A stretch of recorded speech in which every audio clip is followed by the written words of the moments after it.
본 방송에서 제공하는 투자 정보는 투자 판단에 대한 조언입니다. 방송에서 제공하는 주식의 가치, 가격 상승 및 가격 하락에 대해서는 방송사에서 보장하지 않습니다.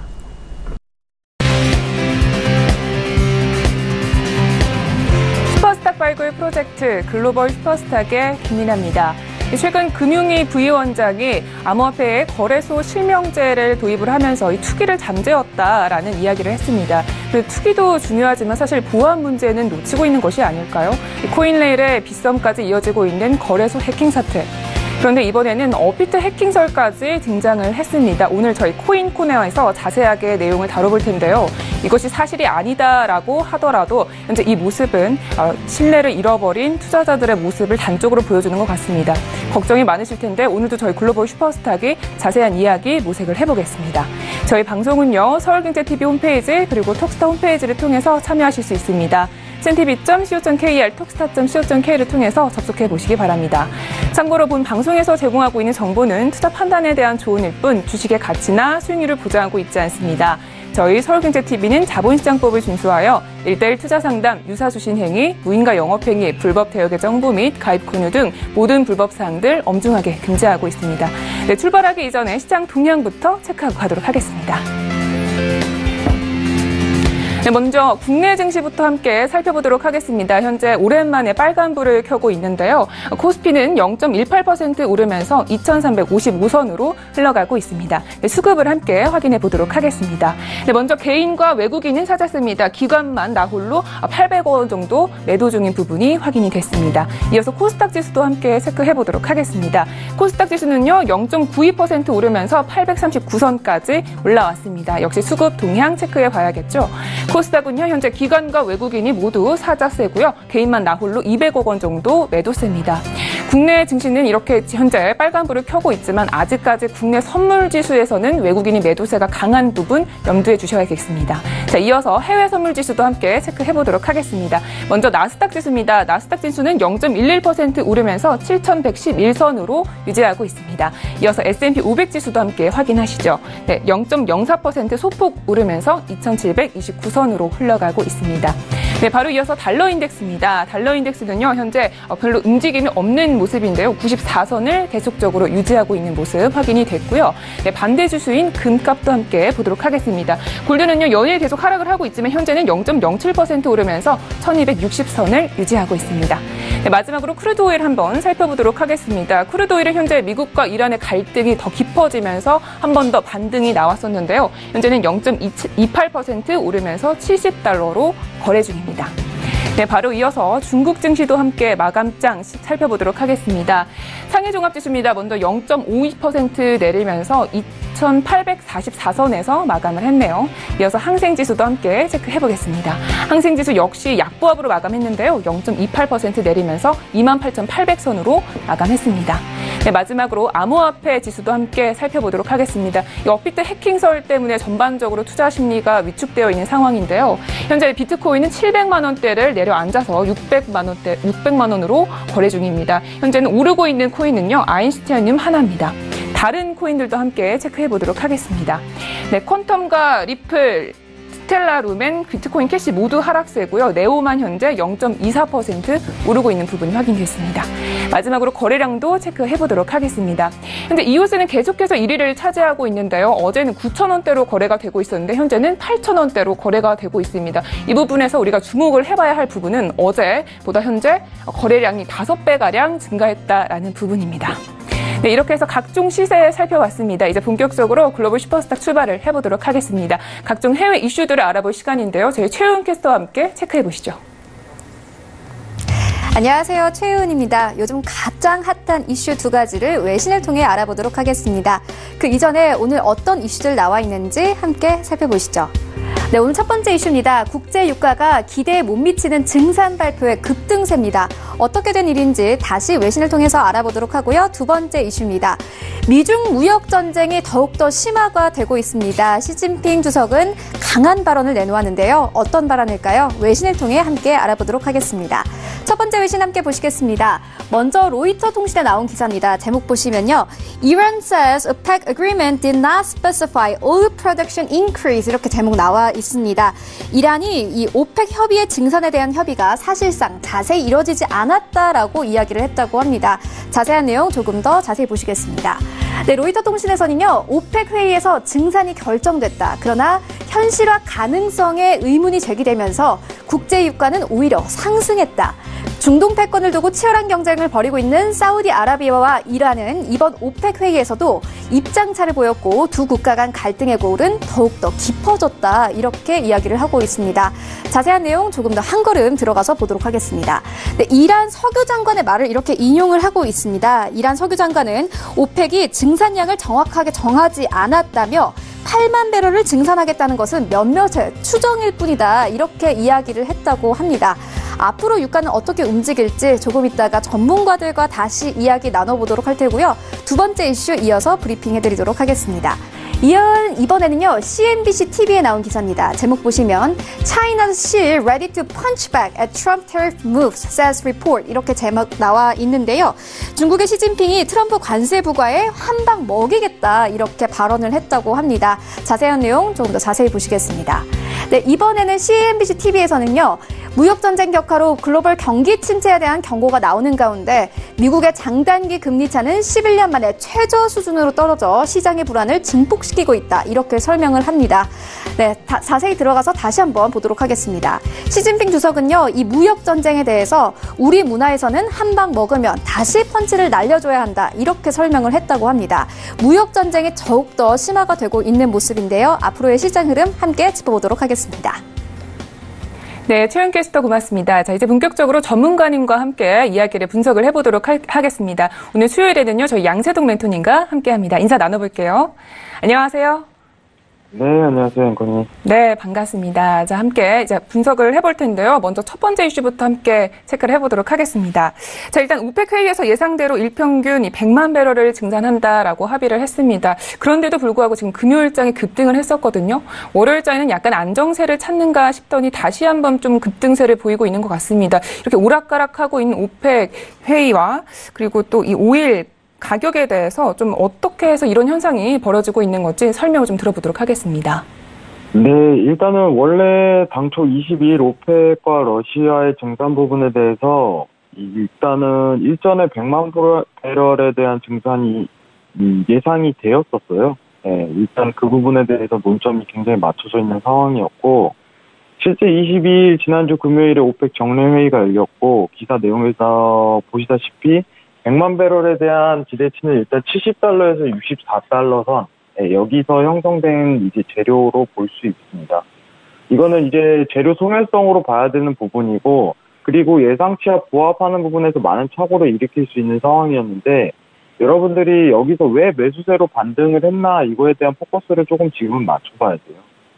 지금 일단은 실질적인 증산 규모에서 이제 좀 더 자세히 봐야 되는데, 100만 배럴 증산을 했다고 하지만은 실제 규모치는 60만 배럴밖에 증산이 안 되는 부분이에요. 이 결론적으로 보자면은. 이렇게 보고 좀 더 객관적인 시간을 가질 수 있는데, 오펙 회의 직후부터 매수장이 지금 꾸준하게 이어져 오고 있는 그림인데, 이는 당초 100만 배럴을 계획했지만 재료도 이미 차트에 반영이 된 상태고 실제치도 60만 배럴 증산에 그치다 보니 유가가 지금 쉬지 않고 올라오고 있다. 이렇게 해석하시는 게 좀 좋을 것 같습니다. 네. 그러니까 이 실제 공급량에 대해서 지금 의구심이 들고 있다 이런 이야기인 거잖아요. 자, 추가적으로 근데 매수 장세가 나올 가능성이 좀 크다 이런 말씀이신 것 같은데 일단 골드만삭스에서는요 77달러를 예측을 하고 나섰습니다. 이 부분에 대해서 좀 해석을 도와주세요. 네, 일단은 오펙 증산과 관련된 시황 안에서 매수세가 이어질 가능성은 지금 현재로서는 굉장히 큽니다. 전일 진폭 또한 굉장히 크게 오르는 국면인데 현재 국면으로서는 72달러 선까지 올라갈 가능성이 지금은 크게 가능할 것으로 보고 있어요. 지금 추세 자체가 이제 지난주 오펙 이후죠. 오펙 이후부터 이제 추세가 형성되는 과정이 계속적으로 보이기 시작하는데 이 매수장 자체가 당분간은 이어갈 가능성이 굉장히 크다고 보고 있는데 72달러 선까지는 무난하게 갈 가능성을 크게 보고 있는 반면에 개인적으로는 77달러는 아직은 시황적으로 희박하다고 보고 있어요. 아까 전에 이제 앵커님께서 얘기했다시피 미국과 이란 간의 관계를 좀 더 봐야 되고, 지금 어떻게 보면은 미국 쪽에서 이란에다 보는 게 유예기간을 좀 뒀기 때문에 시간적으로 아직 여유가 굉장히 많은 상황이에요. 그 시황보다는 당분간은 이제 공급적인 수요적인 측면 자체를 시황이 어떤 부분이 작용을 하는지 그 부분을 체크할 가능성이 굉장히 크다고 보고 있어요. 지금 이제 시청자분들이 어디서 포지션을 주로 이제 매수를 보면 굉장히 유리할까요? 이거에 대해서 질문이 굉장히 많을 것으로 예상이 되고 있어요. 개인적으로 이제 여기서 스팬 위에 다시 올라오는 그림이 크게 떠지기 때문에 저는 개인적으로 이제 기준선 위치값에 도달했을 때 다시 제 매수 부분을 고려하는 게 가장 리스크가 적다고 생각하고 있습니다. 진폭 자체가 전일 200틱이 터지는 그런 그림이 그려졌기 때문에 하방으로도 100틱이 나올 수 있는 그림이에요. 오늘 그림은. 하지만은 추세 자체가 완전한 매수세이므로 오늘 매매를 쉬더라도 다음날, 다다음날에 이제 기준선 값에 60분 봉상 기준선 값에 이제 차트가 도달할 시 그때부터 본격적으로 다시 한번 제 매수 포인트를 주시면은 좀 더 유리한 매매 전략을 하실 가능성이 굉장히 크다고 보고 있습니다. 네, 그러니까 이 단기적으로는 지금 72달러까지는 올라갈 수 있으나 77달러까지는 약간 무리다. 이런 의견이신 것 같습니다. 자, 그러면 지금 국면에서 좀 기술적 분석으로 봤을 때 좀 더 장기적으로는 좀 어떤 추세가 들어갈 수 있을까요? 장기적으로요? 장기적으로, 네. 아, 장기적으로요? 개인적으로 지금 장기적으로, 초장기적으로 보고 있는 거는 사실 매도예요. 포커스 맞추는 건 매도인데, 이 매도를 보는 타이밍 자체가 이렇게요. 여러분들이 지금 72달러에서 여기서 변곡이 올 것이다 하고 극점을 노리는 것이 아닙니다. 개인적으로. 어떤 시황이라든가 이슈 자체가 서포트가 돼야 되는 상황이고, 그거 자체가 서포트가 되는 상황에서 60분 봉에서 스펙 밑으로 밀려야 돼요. 이런 그림과 같이.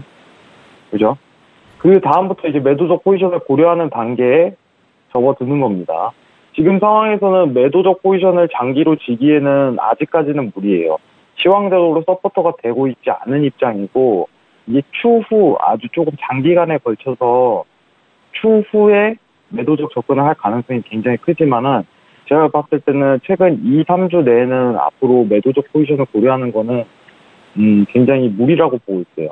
시황적으로든가 차트적으로라든가 모든 것이 서포트가 안 되는 입장이기 때문에.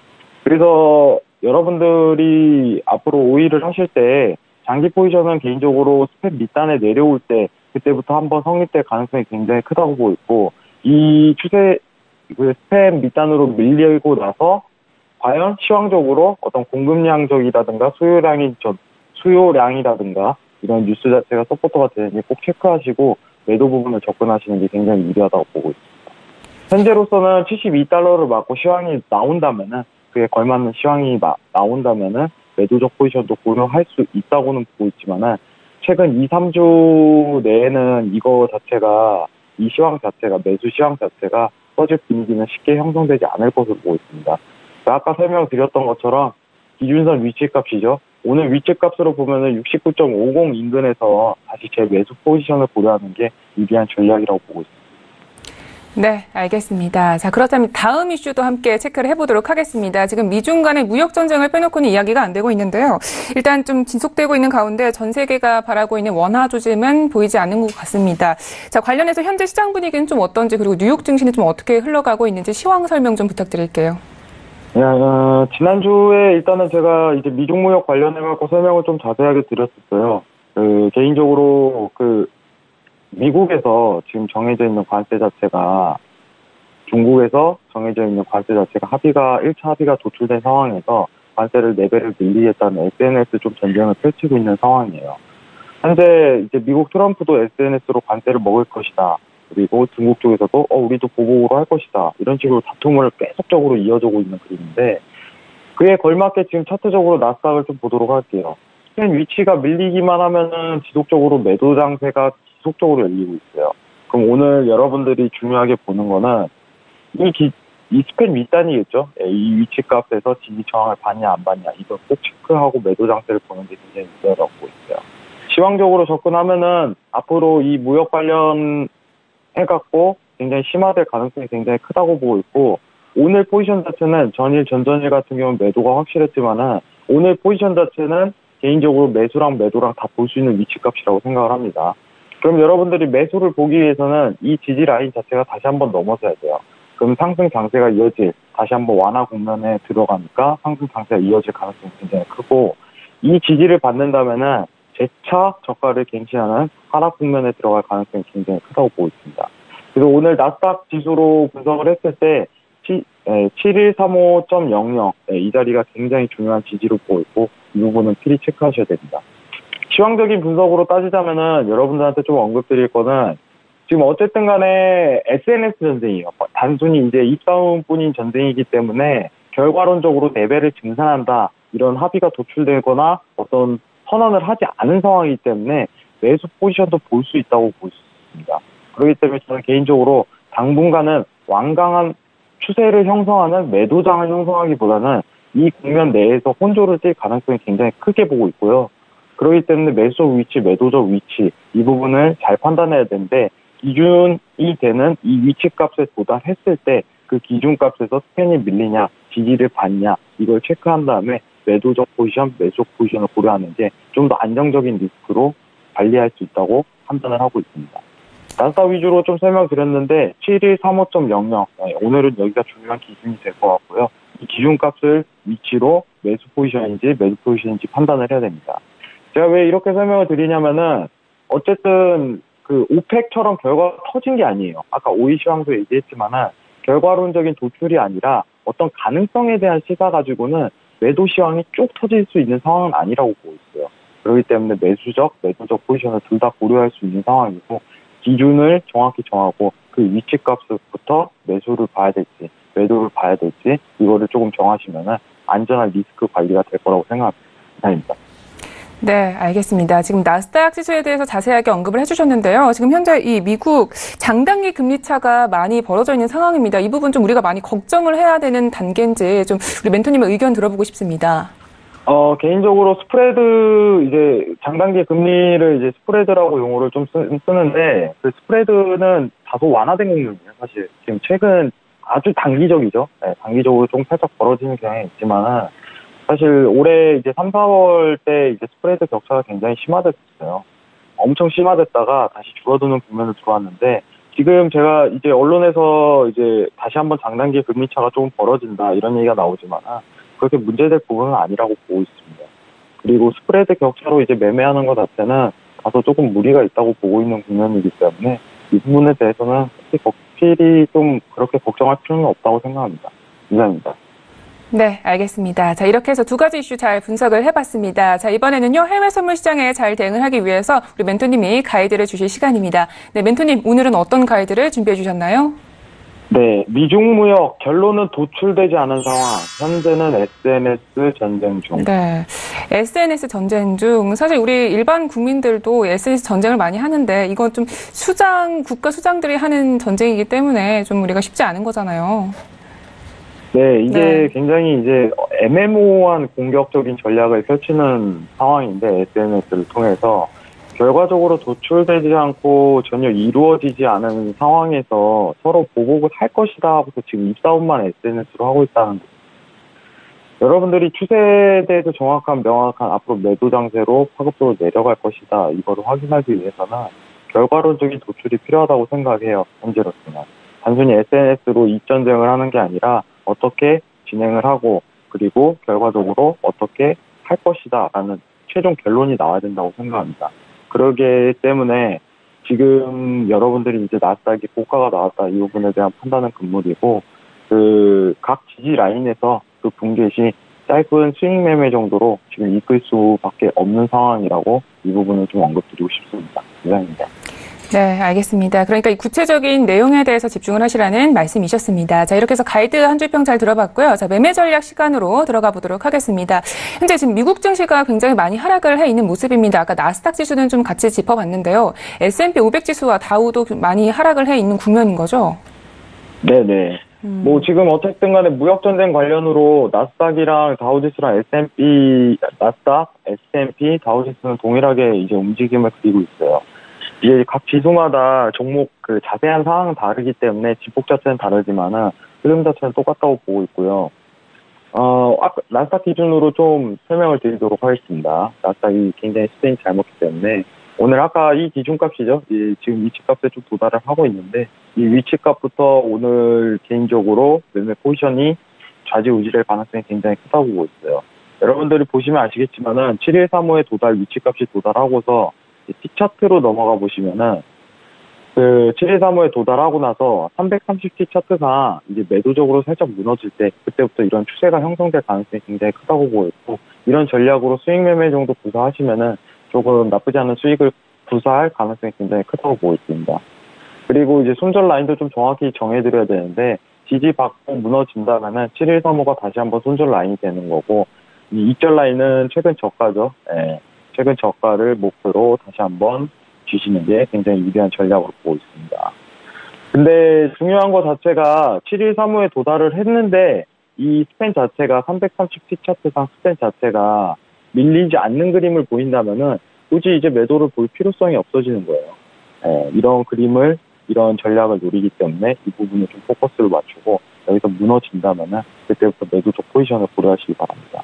그리고 골드 포지션을 한번 볼 건데 골드 자체가 전이 이제 크게 무너졌었어요. 원웨이성 장은 아니었는데 크게 무너지는 그림을 그렸고 개인적으로 제가 조금 언급드린 부분은 뭐냐면은 앞으로 지지 자체가 1, 2, 4, 5에 부딪힐 가능성이 굉장히 크다고 언급을 자주 드렸었습니다.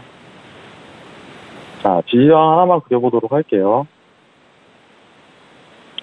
자, 보시면 아시지만은 이 지지를, 여기 자리에서 지지를 받을 가능성이 가장 커요. 여러분들 보시면은. 그럼 여기 지지 자체가 1, 2, 4, 5에 형성되고 있는데 지금 현재로서 매도적 위치 포지션만 고려하는 단계예요.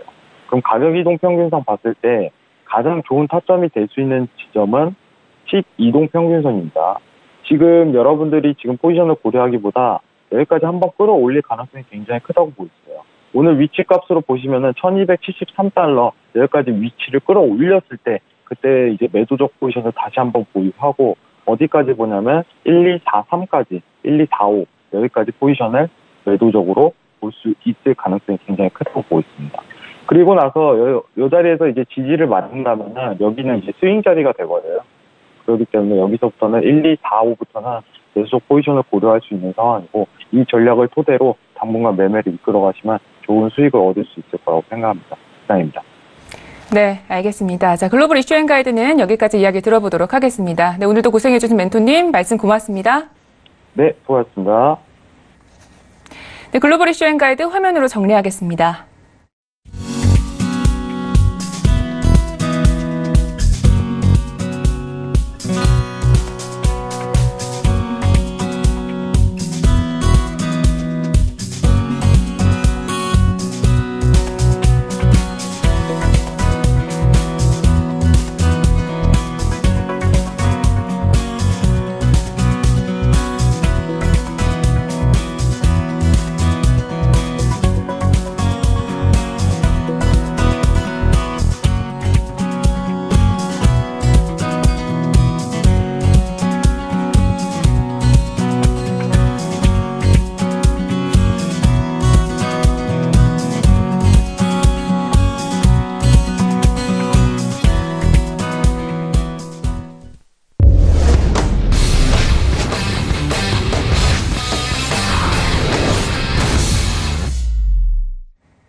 슈퍼스탁을 찾아가는 여정에서 여러분의 가이드가 되어드리는 글로벌 슈퍼스탁, 이번에는 차이나 이슈 앤 가이드 시간으로 돌아왔습니다. 중국 시황 이야기 그리고 유망 투자 종목에 대해서 소개를 들으실 수가 있습니다. 네, 먼저 오늘의 이슈 만나보고 가겠습니다. 네, 오늘의 차이나 이슈 첫 번째는요. 올해 1월부터 5월까지 중국 국유기업의 순이익이 20.9%나 급증했습니다. 이를 두고 중국 국유기업 개혁 정책이 효과를 발휘하고 있는 것이 아니냐는 관측이 나오고 있는데요. 관련 이슈 잠시 후에 알아보도록 하겠습니다. 두 번째 차이나 이슈입니다. 중국의 거대 전자상거래 기업이죠. 알리바바가 블록체인 분야에 본격적으로 발을 내딛었습니다. 어떤 형태로 진출하는 것인지 첫 번째 이슈 알아본 뒤에 살펴보도록 하겠습니다. 네, 이제 이슈 분석 본격적으로 해보도록 하겠습니다. 저희 김정철 본부장님이 나와 계십니다. 인사 나눠볼게요. 안녕하세요. 네, 안녕하십니까. 네, 반갑습니다. 자, 우리 본부장님과 함께 일단 중국장 전일장 어떻게 마감이 됐는지 이야기 들어보도록 하겠습니다. 네, 일단 전일장을 보시면 상해종합 같은 경우는 하락을 했습니다. 0.52% 하락. 자, 지금 차트가 이제 나오는지 모르겠는데요. 정말 끝없이 계속 하락만 하고 있습니다. 그래서 지금 언제 반등이 나올 거냐?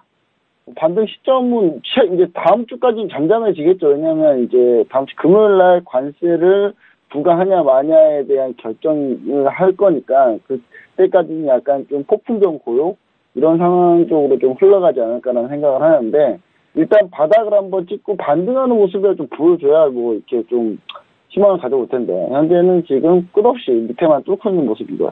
다만 어제 좀 뭐 항생지수도 어제 조금 소폭 하락을 한 건 마찬가지인데 항생지수는 지지라면 좀 어느 정도 좀 버텨주고 있는 모습이고요. 반면에 어제 선전 성분지수하고 창업한 지수가 급등을 했어요. 그러니까 혼조세, 정확하게는 혼조세입니다. 혼조세인데 기술주로 좀 자금들이 좀 몰리면서 선전 성분지수, 창업한 지수 중에 벤처 위주로 좀 많이 좀 상승한 그런 모습을 보였습니다.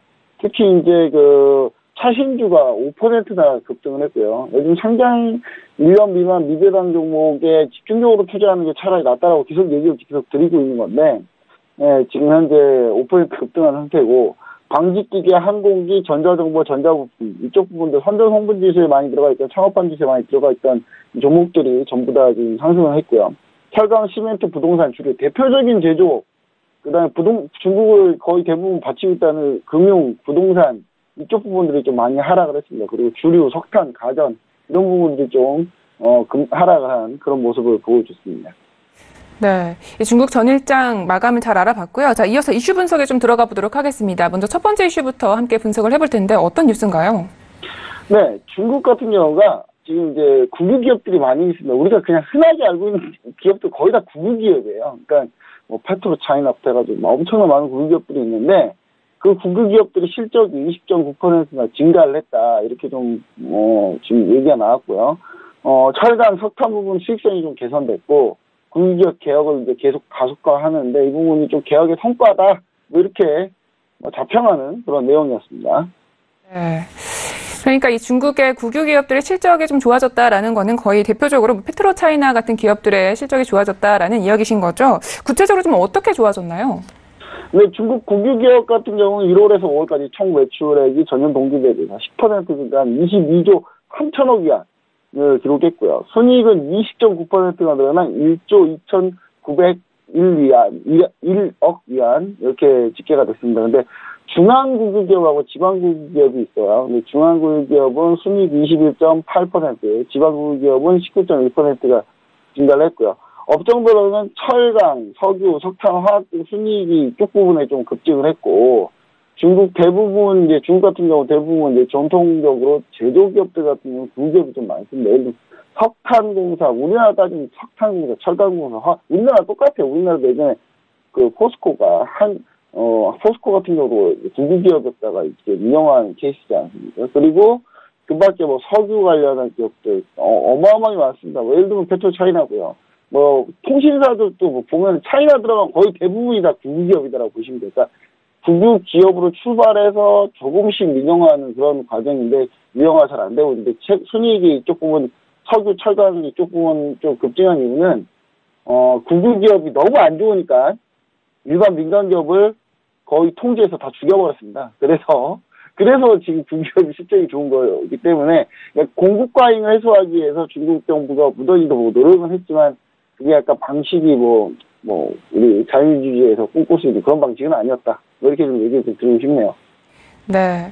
그런데 이 중국의 국유기업의 문제라면 항상 이 부채가 막대하다라는 점이었잖아요. 이번에 좀 실적이 늘어나게 되면서 이 부채와 자산 부분이 좀 개선이 되었는지가 궁금한데요. 자산 좀 개선이 된 부분이 있나요?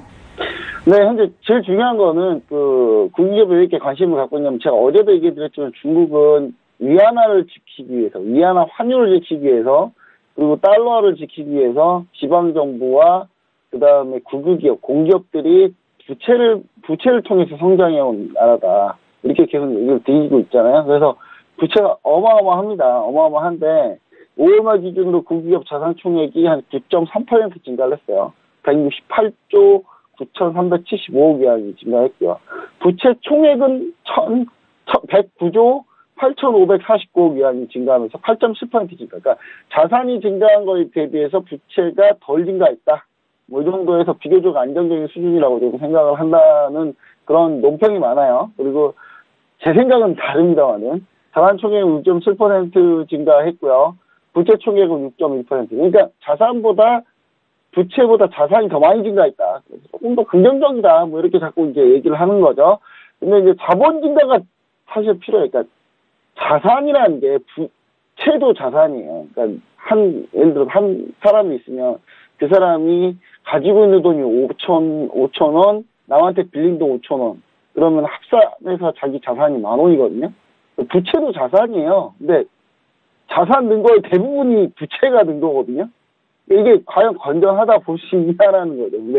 근데 그래도 예전에는 자산보다 부채가 더 많이 늘었으니까 그거보단 차라리 낫다. 그러니까 예전에는 자산 증가율보다 부채 증가율이 훨씬 높았거든요. 그러니까 그거에 비하면 좀 나은 거 아니냐, 나아진 거 아니냐는 건데 제가 보기에는 아직도 갈 길이 멀었습니다. 정말 멀었거든요. 이 상태로 가지고 자본 증가율이 거의 없는데 부채 증가율만 많다는 사실, 이 부분에 대해서 우리가 좀 고국가인 관련해서 중국 정부의 강력한 정책이 조금 더 디레버리징 이 정책이 좀 더 강력하게 전 지속돼야 되지 않나 생각을 좀 해보게 됩니다. 네, 알겠습니다. 그나마 좋아졌다라는 부분에 의미를 두면 좋겠습니다. 자, 두 번째 이슈도 함께 체크를 해보도록 하겠습니다. 알리바바와 관련된 이슈였는데요. 어떤 뉴스인지 먼저 내용부터 들어볼게요. 네, 알리바바가 이제 알리페이에 이어서 이제 블록체인 서비스, 소금 서비스를 이제 드디어 오픈을 했습니다. 엔트파이낸셜이죠. 알리바바가 과연 이게 전자상거래 회사인지 금융회사인지 헷갈릴 정도의 그 자회사, 엔트파이낸셜의 모바일 결제 서비스인데요. 필리핀 전자지갑 GCash하고 손을 잡고 국제송금 서비스를 진행하고 있습니다. 이 알리바바가 이제는 블록체인과 관련된 사업에도 진출을 하겠다 이런 이야기인데 알리페이로 핀테크 선두주자기도 했잖아요. 지금 새롭게 나온 이 송금 서비스 어떤 내용인가요? 네, 알리바바가 이제 자회사, 지금 엔트파이낸셜 자회사가 있죠. 이 핀테크를 이쪽에서 대부분 다 중점적으로 하고 있고 금융 쪽의 핵심 자회사인데 이 엔트파이낸셜이 알리페이를 이제 필리핀 GCash하고 손을 잡고 블록체인 기술을 기반으로 해서 국제송금 서비스를 진행하는 그런 형태. 그러니까 뭐냐면 핀테크와 블록체인의 결합, 이렇게 보시면 좋을 것 같아요. 송금하는데 한 3초밖에 안 걸린다고 합니다. 정말 별로 안 걸리는 거죠.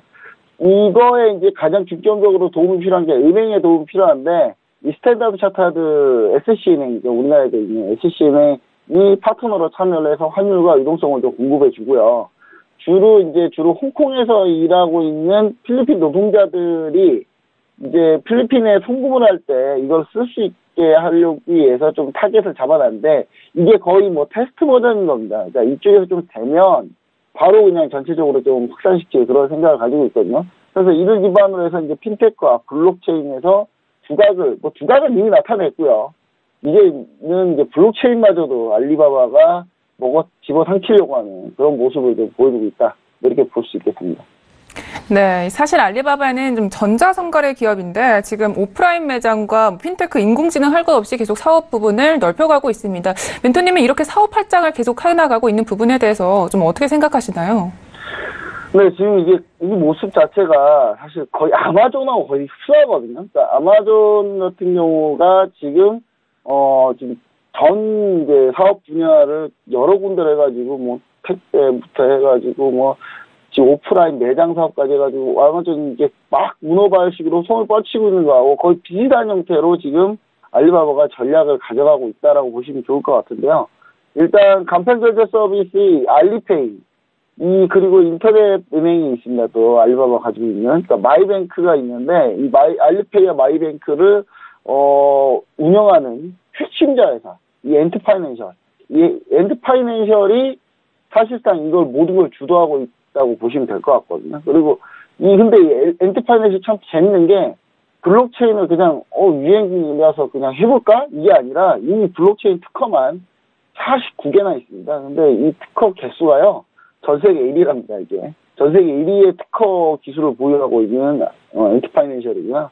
그리고 이제 글로벌 기업 중에는 전체 1위를 달리고 있는데 이 특허가 알리바바 같은 경우는 지금 의료정보, 식품안전 그리고 자선기부금 관리 같은 거를 블록체인을 통해서 좀 활용을 현재 하고 있는 상태입니다. 하고 있는 상태이기 때문에 앞으로 이 블록체인에 대해서 연구를 좀 지속적으로 하고 있는 이 부분에 대해서 매우 긍정적. 알리바바 같은 경우는 다른 사업 확장도 중요하지만 이쪽 금융 쪽, 핀테크 쪽에 상당히 강점이 있기 때문에 제가 봤을 때는 뭐 충분히 가능한 상황이고요. 지금 제가 봤을 때 이런 계속 상황이 흘러가게 된다면 진국이나 다른 그 후발주자들 같은 경우는 상당히 좀 따라잡기 힘든 상황이 점점 벌어지지 않을까라는 생각이 좀 들고요. 앞으로 알리바바가 중국의 이 주요 공룡, IT 공룡들 중에 가장 선두가 되지 않을까 그런 생각을 해볼 수 있겠습니다. 네, 알겠습니다. 추후 이 알리바바의 성장에 대해서 기대를 해보면 좋겠습니다. 자, 이어서 차이나 이슈는 여기까지 들어봤고요. 이어서 매매 전략 시간으로 가보도록 하겠습니다. 저희 멘토님, 오늘 좀 추천해 주실 종목 어떤 종목인가요? 네, 오늘은 추천 종목은 또 오늘 또 추천 종목이라기보다는 리뷰라고 보시면 될 것 같습니다. 왜냐하면 순우광학테크라고 제가 그때 소개를 시켜드렸는데 지금 빠르게 좀 하락을 해서 아직 선저가는 터치는 안 했습니다만 대응이 좀 필요한 시기거든요. 그래서 지금 아무래도 지금 A지사랑 톡스타방에서 자꾸 요청이 왔었기 때문에 다시 한번 요거 리뷰를 해드릴게요. 순우광학테크 홍콩 증시에 상장됐고요. 02382 코드번호가 0238입니다. 중국 스마트폰 부품사입니다. 이 회사 부품사고, 원래 사명은 써니옵티칼을 많이 들어봤을 거예요. 써니옵티칼이고요. 그 다음에 주요 고객사는 화웨이, 샤오미, 오포, 비보, 중국의 모든 그냥 뭐 스마트폰 만든다는 회사들은 다 이 회사 부품을 쓴다고 보시면 돼요. 근데 이제, 물론 당연히 그러면 엄청나게 매출이 증가하겠죠. 그리고 요즘에는 뭐 카메라 모듈, 렌즈 모듈 이쪽에 상당히 좀 강점이 있는 회사이기 때문에 거기에 아이폰 X 3D 모듈도, 센싱 모듈도 납품을 하기 시작했기 때문에 상당히 주가에는 긍정적이었는데 지금 급락을 했어요. 급락을 한 이유가 지금 보시면은 뭐 급락한 게 뭐 다르게 저희가 소개시켜줄 때가 있대였는데 이렇게 지금 급락을 한 상태인데 급락이라보다는 뭐 매수가보다 지금 소폭 지금 밀렸던 수준입니다. 근데 중요한 거는 저희가 손절 라인은 지금 이 라인에 잡아놨어요. 132 라인의 홍콩달러, 132 홍콩달러 이쪽에 지금 잡아놨기 때문에 얼마 안 나온 상태인데 그래도 어제 반등을 하면서 다시 올라와줬던 부분이 좀 긍정적이죠. 근데 만약에 이쪽에서 만약에 추가적으로 밀려서 수면을 터치하게 되면 제가 또 수선전을 반드시 하셔야 됩니다. 하셔야 된다는 거 다시 한번 얘기 드리고요. 만약에 신규 매수가 저는 이제 어제 버텼던 모습. 제가 아까 중국 주식 설명드릴 때 뭐라고 했냐면 전통적인 제조업만 어제 되게 안 좋았어요. IT 쪽, 그 다음에 선전 홍보지수, 창업한 지수 같은 경우는 어제 급등했잖아요. 그래서 급등한 부분도 순우광학테크가 역시도 마찬가지로 그 부분으로 급등했다라고 보시면 좋을 것 같고요. 그래서 제가 볼 때는 조금 더 주가는 긍정적이다. 전통 제조업이 아니기 때문에 충분히 제가 봤을 땐 가능하다. 지금 중국 증시는 전통 제조업하고 지금 IT하고 좀 갈려 있습니다. 업종 흐름 자체가. 그래서 지금 제가 봤을 때는 이거 같은 경우는 추가적으로 신규 매수도 가능하다. 그래서 신규 매수 시 이제 제가 봤을 때는 지금 신규 매수 충분히 가능하지만 신규 매수 손절가는 조금 더 낮춰보자. 그래서 128 홍콩달러를 잡았고요. 128.500 홍콩달러. 그리고 1,500가, 2,500가는 그대로 유지를 하겠습니다. 그대로 유지를 할 테니까요. 기존에 매수하셨던 분은 손절가 터치는 반드시 선택하시고요. 그냥 추가로 내가 매수를 하고 싶다라고 하시는, 비중 추가하고 싶다라고 하시는 분들은 비중 추가도 가능하다. 비중 추가했을 때는 손절가를 128.500 홍콩달러로 반드시 낮춰달라고 다시 한번 얘기를 드리고 싶습니다. 네, 알겠습니다. 자, 이렇게 해서 순우광학테크에 대해서 리뷰 들어봤습니다. 자, 오늘 차이나 이슈 앤 가이드는 여기까지 하도록 하겠습니다. 네, 오늘도 멘토님 말씀 고맙습니다. 예, 감사합니다. 네, 차이나 이슈 앤 가이드 화면으로 정리하겠습니다.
암호화폐와 관련된 엄선된 정보들만 드리고 있는 저희 글로벌 슈퍼스탁의 자랑 시간이죠. 코인 이슈 앤 가이드의 시간으로 돌아왔습니다. 자, 먼저 어떤 이슈들이 나와 있는지 알아보겠습니다.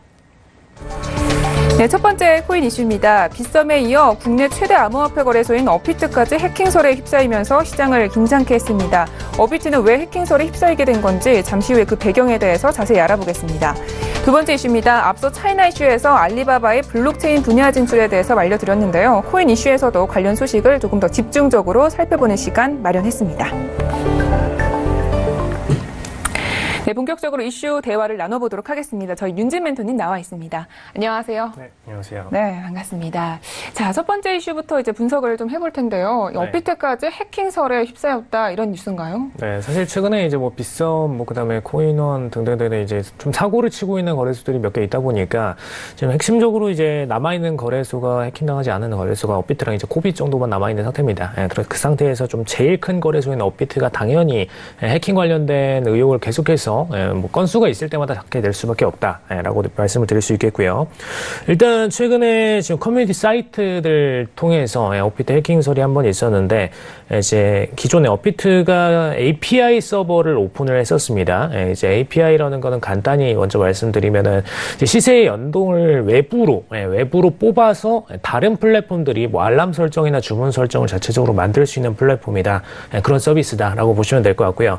근데 이쪽 플랫폼을 통해서 과거에 다른 거래소들에서 조작 사례가 조금 있었기 때문에 이 플랫폼을 기준으로도 처음부터 조금 해킹 가능성이 있지 않을까라는 의혹이 제기가 됐었고요. 근데 실질적으로 25일에 일부 암호화폐가 좀 대량 이동되는 정황이 좀 포착이 되면서 이제 고객들이 텔레그램 암호화폐 방들이 요즘 최근에 많죠. 근데 그쪽 방들 통해서, 커뮤니티 통해서, 업비트가 좀 기존의 암호화폐 플랫폼 API를 서비스를 오픈하고 나서 해킹 정황이 조금 보인다. 대량의 거래량이 이동이 되니까, 이 거래량이 해킹 물량이 아니냐라는 의혹을 좀 제기를 했었고요.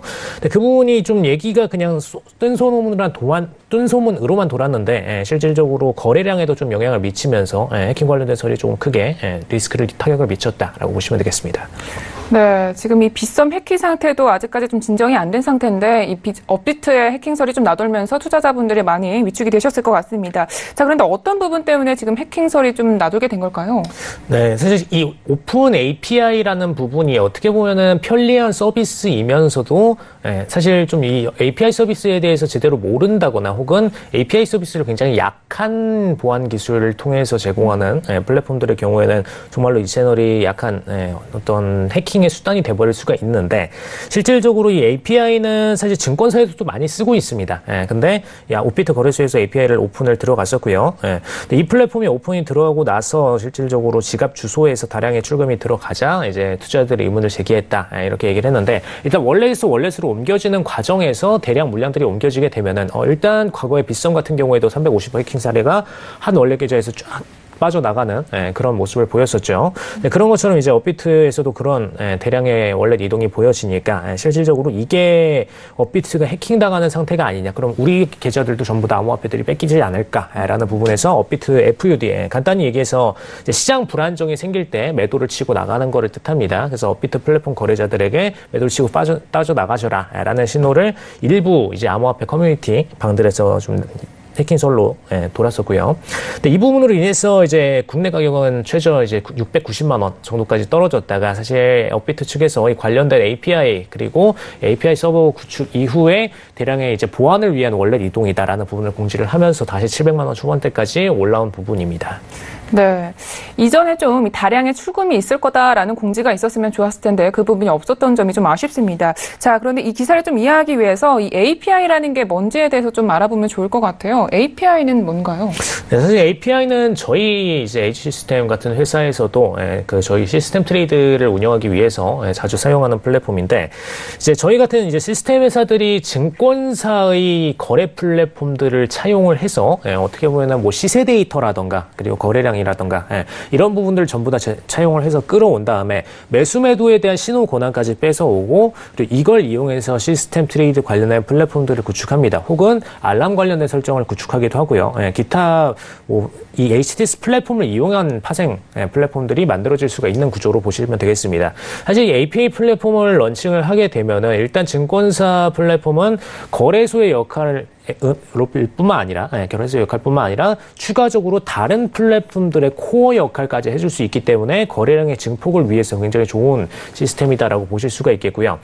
그래서 이 거래소들 입장에서는 API 플랫폼을 오픈하는 게 안정적으로는 오픈한다면은 정말 거래량을 늘릴 수 있는 핵심 증재 수단이 되기 때문에 좋은 수단이 되겠죠. 그리고 일반 소비자들 입장에서도 뭐 알람 설정이라든가 기타 타 플랫폼, 파생 플랫폼들을 만들어낼 수가 있기 때문에 그런 면에서 추가적으로 뭐 업비트 시세가 뭐 10,000원대에 도달한다, 뭐 20,000원대에 도달한다 이럴 때 알람이 설정에 울려서 그걸 바로 확인하고 진입할 수가 있도록 기본 수동 트레이딩보다 좀 더 편한 거래를 할 수 있도록 만들어줄 수 있는 플랫폼이죠. 그래서 이 플랫폼이 굉장히 좀 기업들이나 프로그래머들한테 좀 인기가 많은 시스템이다라고 보시면 될 것 같고요. 근데 이게 과거에 이제 거대 거래소인 바이낸스 이용자 API가 이제 해커들한테 좀 노출이 돼서 이제 매수 매도를 해커들의 수익을 통해서 챙겨갈 수 있는 방식이 좀 이용이 됐었기 때문에 사실 이게 업비트 측에서도 오픈하면서 좀 논란이 됐던 것은 사실입니다. 근데 사실 이 API 플랫폼 자체는 이제 주문 권한 그다음에 시세 데이터 이게 핵심이기 때문에 이걸 가지고서는 이제 해킹의 수단이 된다라고 보는 거는 조금 얕은 판단이 아닌가라는 부분이 의심이 됩니다. 네, 알겠습니다. 자, 지금 업비트 측 좀 이번 사태에 대해서 어떻게 대응을 하고 있는지도 이야기를 들어보겠습니다. 네, 일단 불안감이 좀 확산되니까 그날 이제 같은 날 11시 19분 기준으로 해서 업비트 홈페이지에 일단 해킹당했다는 소문이 돌고 있는데 이거는 API에 의한 거짓이다라고 얘기를 올렸고요. 그 다음에 이 코인 이동은 메인넷 지원 때문에 지금 마이그레이션 작업의 일환이다라는 얘기를 던졌습니다. 그래서 실질적으로 이 마이그레이션 업그레이드 과정에서 업비트 플랫폼 안에 월렛 보안 강화를 위해서 보안이 강화되는 월렛으로 자금을 이동하는 과정에서 이 자금이 추적이 된 거다라는 부분을 PR을 했고요. 사실상 이거는 그냥 보안 강화를 위해서 자금의 이동 출처였지 이 부분이 뭐 해킹에 의해서 월렛 간에 자금 이동이 일어났던 대량 이동이 일어났던 부분이 아니다라고 반박을 들어갔고요. 그래서 일단 이 부분은 어느 정도 사실로 보입니다. 업비트 측에서 굳이 이 부분을 거짓말을 하면서 공시를 할 이유는 없어 보이고요. 그리고 실제로 업비트의 기술력이 사실 지금 상위권 12거래소들 중에서도 지금 AA 등급 바로 아래 등급인 지금 BBB 등급을 받고 있죠. 그렇죠? 그래서 뭐 최근에 이제 뭐 저번에 한번 리뷰를 들었던 뭐 CNN이라던가 이런 친구들에서는 이제 등급별로 이렇게 해킹 가능한 거래소들의 순위를 나누는데 그래도 나름 한 5위에서 6위 정도는 머물고 있는 상황입니다. 그래서 사실상 해킹 관련된 기술로도 그렇게 밀리지 않은 상황이다라고 얘기를 드릴 수가 있을 것 같고요. 뭐 추후에 정말 고난이도 해커들이 시도를 한다면은 모르겠지만 현재 상태에서는 업비트 보안 강화가 지속적으로 이루어지고 있는 만큼 그 기술을 해커들이 따라와서 업비트를 해킹하기엔 굉장히 어려운 상태다라고 보시면 되겠습니다. 그래서 해커들 입장에서는 이제 기존의 빗썸 플랫폼 같은 경우에는 최근에 이제 빗썸 프로가 런칭하고 기존 플랫폼 빗썸 1이 있었죠.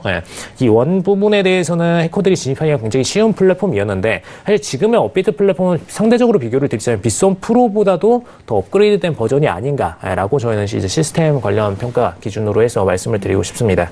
그래서 기존에 이제 제시가 됐던 부분이 이제 핫 월렛에서 해킹이 일어났느냐, 콜드 월렛에서 해킹이 일어났느냐 관련된 부분까지도 좀 논란이 됐었는데 일단 이 부분에 대해서는 보안상 으로 오픈을 하지는 않았고요.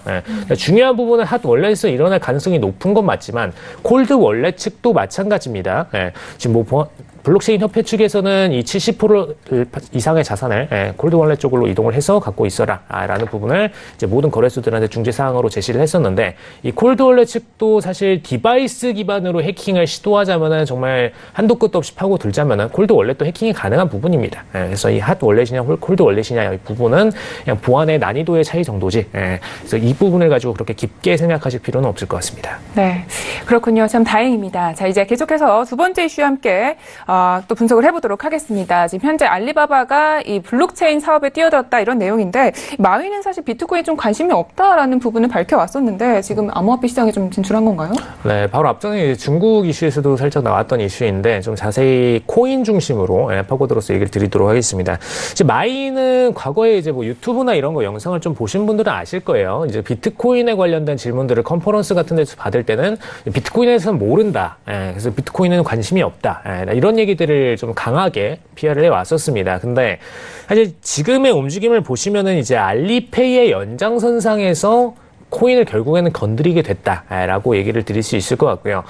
최근 들어서 마윈의 발언을 보시면은 비트코인 관련된 발언들을 슬슬 좀 파악을 해 나가면서 수위를 늘려가고 있습니다. 그런 모습을 볼 때 분명히 알리바바가 이쪽 관련된 지식 분야를 넓히고 있다라고 보실 수 있을 것 같고요. 일단 지금 상태에서는 알리파이의 결제 연상 수단을 통해서 지금 알리페이 연장선상에서 이제 이번에 기존의 플랫폼을 살짝 더 연장선상인 카드의 선불 카드 개념으로 지금 지캐시와 연동을 해서 출시했다라고 보시면 될 것 같고요. 이건 지캐시는 필리핀의 플랫폼인데 조금 이따 말씀드리겠지만 기존의 업비트에서 거래된 지캐시랑은 다른 플랫폼입니다. 그래서 이 플랫폼을 이용해서 해외 송금 서비스를 이용한다라고 보시면 될 것 같고요. 기존에 이제 필리핀 노동자들이 해외에서 거주하는 친구들이 한 1,000만 명 정도 되는데 1,000만 명이 거의 전체 인구의 10% 정도 달합니다. 근데 이들이 필리핀 자국으로 송금하는 금액이 약 300억 달러 정도 돼요. 한 33억 정도, 33조 정도 되는 거죠. 그러니까 금액이 굉장히 큽니다. 그러다 보니까 지금 알리페이 측에서는 이 금액을 노리고 본격적으로 해외 송금 수단으로 이 알리페이를 사용해서 진행을 해라, Gcash를 연동을 해서 같이 진행을 해라라고 이용을 하는 부분이다라고 보시면 되겠습니다. 알겠습니다. 이번 기술로 이 필리핀 해외 노동자들의 편익이 좀 기대가 향상이 됐으면 좋겠습니다. 자, 오늘의 코인 이슈 가이드는 여기까지 하도록 하겠습니다. 오늘도 말씀 고맙습니다. 네, 감사합니다.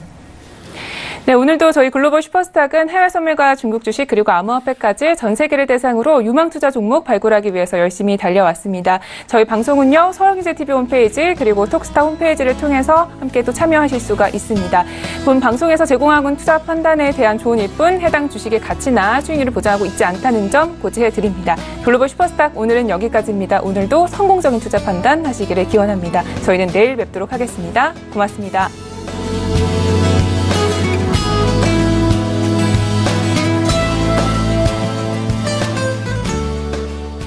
본 방송에서 제공하는 투자 정보는 투자 판단에 대한 조언입니다. 방송에서 제공하는 주식의 가치, 가격 상승 및 가격 하락에 대해서는 방송사에서 보장하지 않습니다.